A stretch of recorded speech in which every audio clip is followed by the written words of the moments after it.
Picture this. You're sitting in your own living room, the place you fought tooth and nail to own, and your brand new brother-in-law looks you dead in the eye and says, "This house? It's part of your sister's dowry. Time to hand over the papers." My name is Maya Thompson.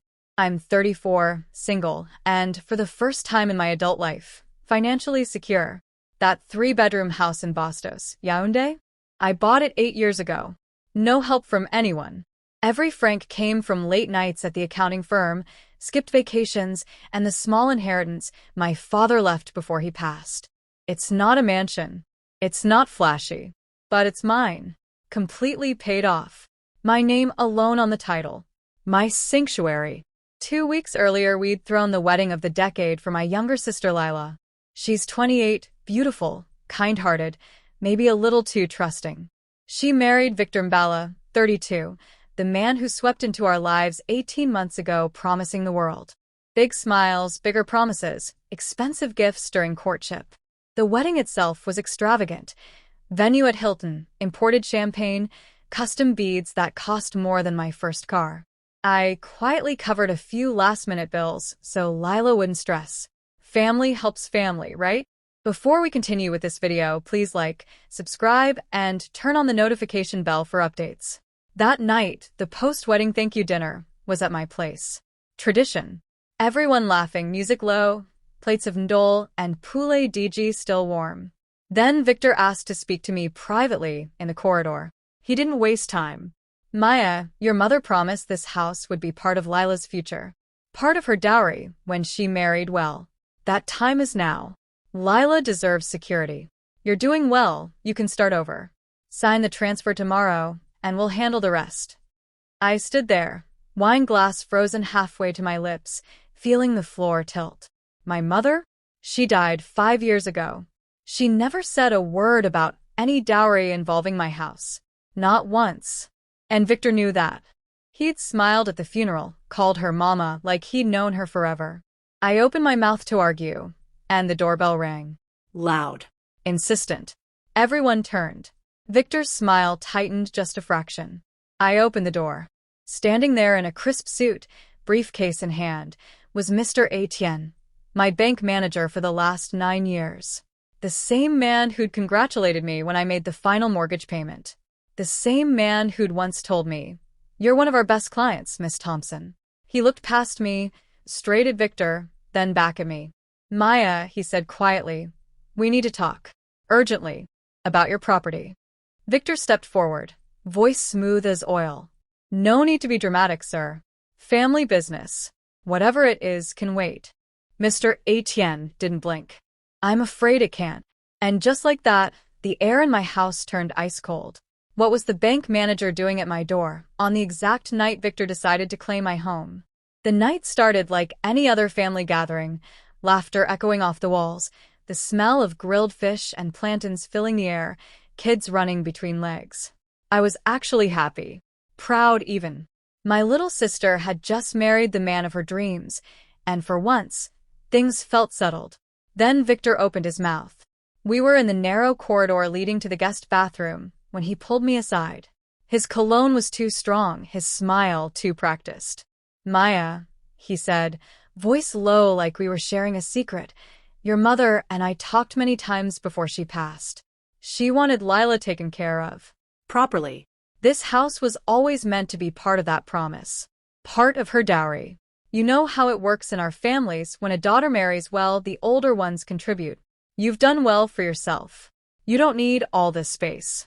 Lila does." I blinked. Once. Twice. Dowry. The word landed like a slap. My mother never believed in that old tradition, not the way some families still did. She raised us to stand on our own. She used to say, "Your security comes from your own hands, not from what someone else gives or takes." She said it to me especially because I was the one who stayed home longer, who worked double shifts so Lila could finish university. I searched Victor's face for a joke. There was none. "Where is this coming from?" I asked, voice steadier than I felt. "Mom never mentioned any house. Never wrote it down. Never even hinted." He reached into his jacket pocket and pulled out a folded piece of paper, yellowed, edges soft from handling. He smoothed it open. A handwritten note. My mother's looping script. Girls, it read, the house will help your futures when the time comes. Keep it safe for each other. That was it. No names. No specifics.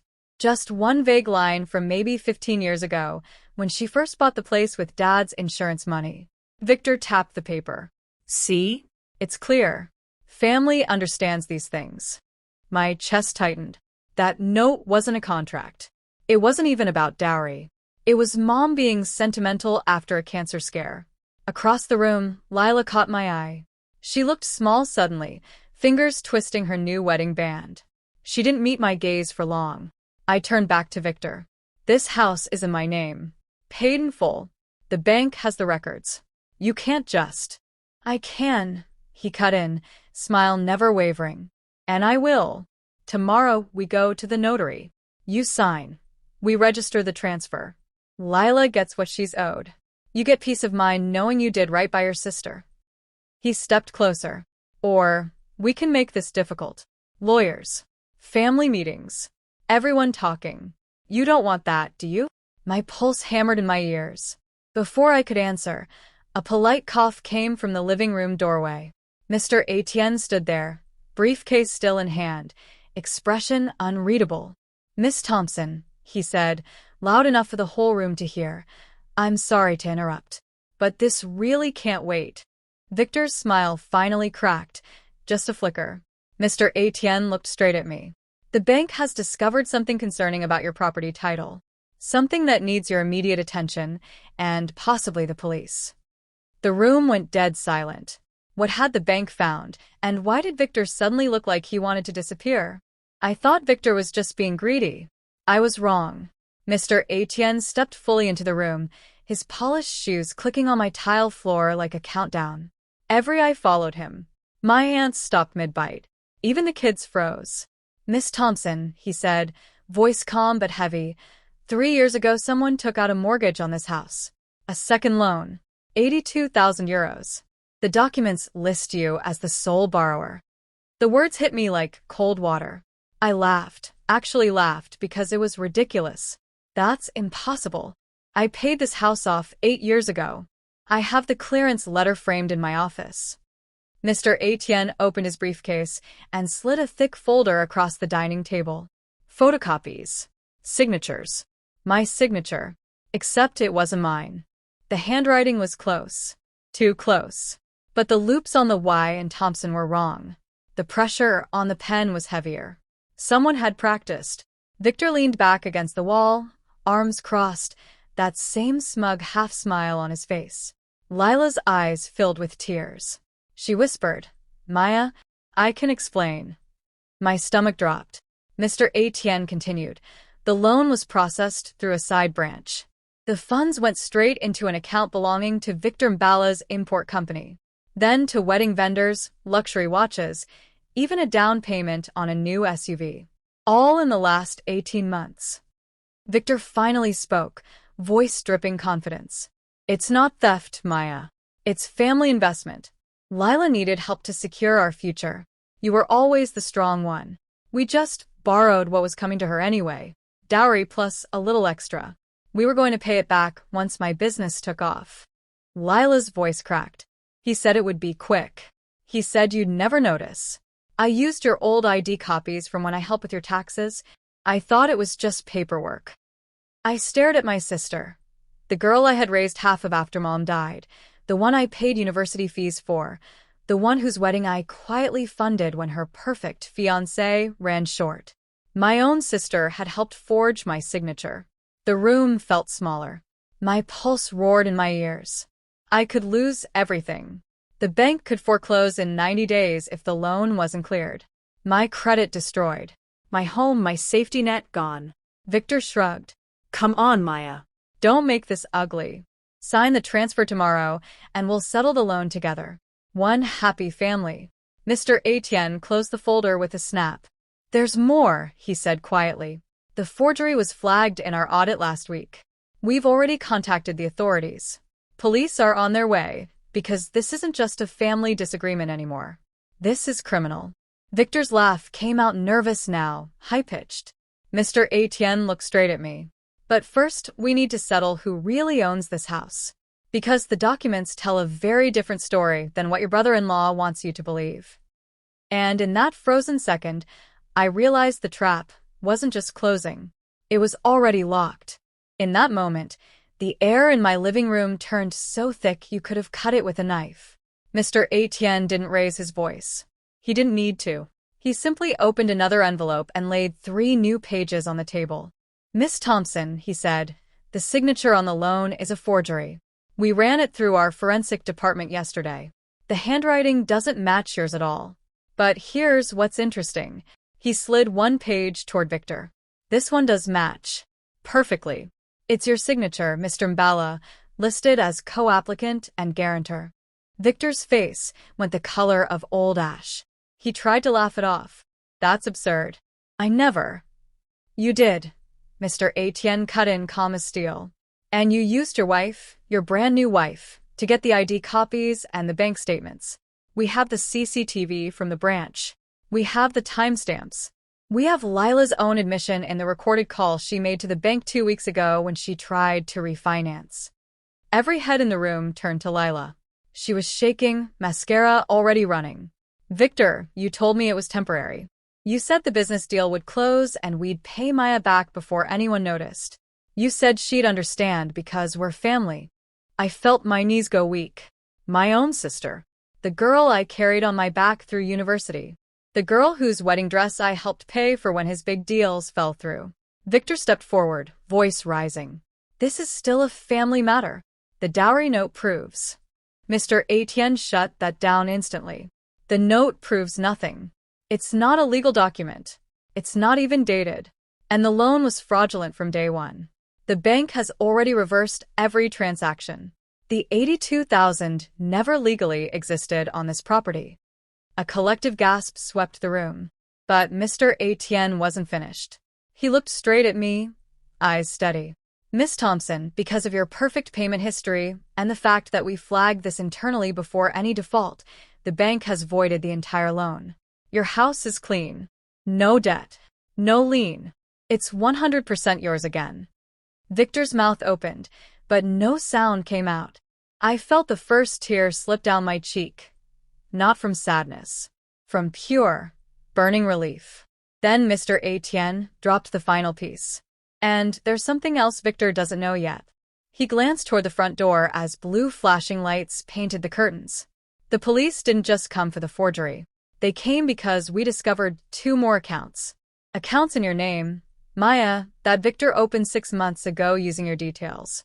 He wasn't just borrowing from your house. He was building an entire escape plan." Victor lunged for the back door. Too late. The locks clicked. And in that heartbeat, everything changed. The police didn't knock politely. They came through the front door with that calm, professional authority that makes your stomach drop. 2 officers in uniform, one in plain clothes holding a warrant. Victor never made it to the back door.